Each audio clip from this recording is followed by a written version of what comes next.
Hello and welcome. This is GoDigiscoping and I am Simon Brumby.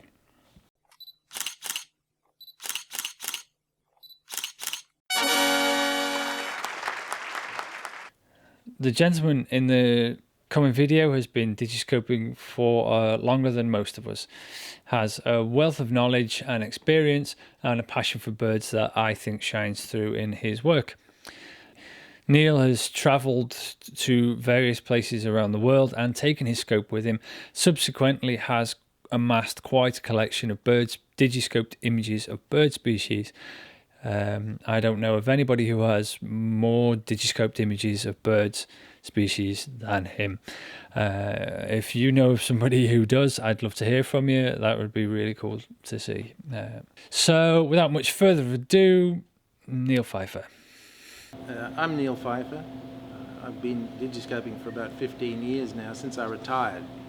I got into it when I saw some guys filming bald eagles. After I'd seen these two guys at Klamath filming bald eagles at the nest, I went down to the local gun shop and bought myself a Bushnell scope for $100. And I set it up. I didn't have a tripod. I set it up on the table. And I set my Coolpix 990 up on a book and just merged the two together. And there was a great egret sitting in a tree across a lake where I was staying in Scottsdale, Arizona. And I shot some pictures of it. And my first Digiscope pictures was a great egret. I started Digiscoping because I was taking photographs. I was a photographer, just an amateur photographer. My wife had given me a Hasselblad camera for my 40th birthday.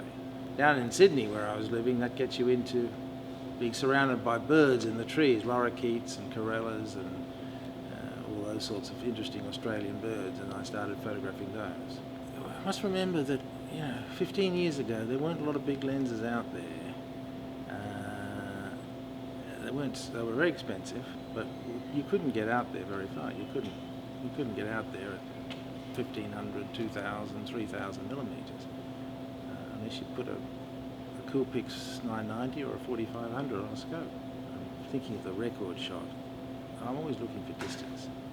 And I'm seeing how can I push the technology so that I'm usually shooting between 50 meters to 500 meters. I've always found shorebirds to be the most fun, or in Australia as we call them waders.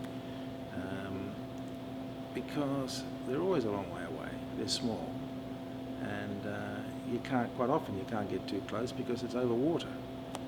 So I've always found that to be the thing that interests me the most. I have a reef down near where I live in Sydney, about 5 minutes away, where the redneck stints spend their winter, about 200, 250 of them.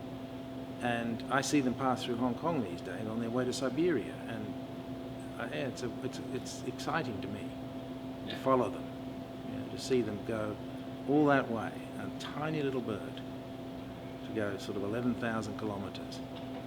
It gets me excited still after 15 years. Well, I think in terms of the best tip I could give people is that the old timers have spent an awful lot of money on cameras and accessories and adapters and other things over the last 15 years.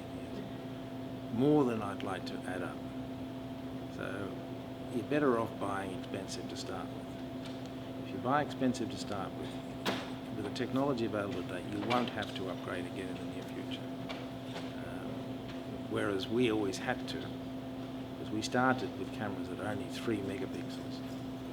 In fact, I started with one that was 1.3. Thank you for taking the time out, Neil, to answer a few questions.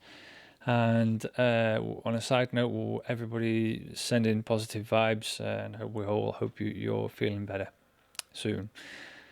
Okay, so if you enjoyed this video, please like, share, pass comment. It'd be great to get some feedback from you. And until next time, go digiscoping.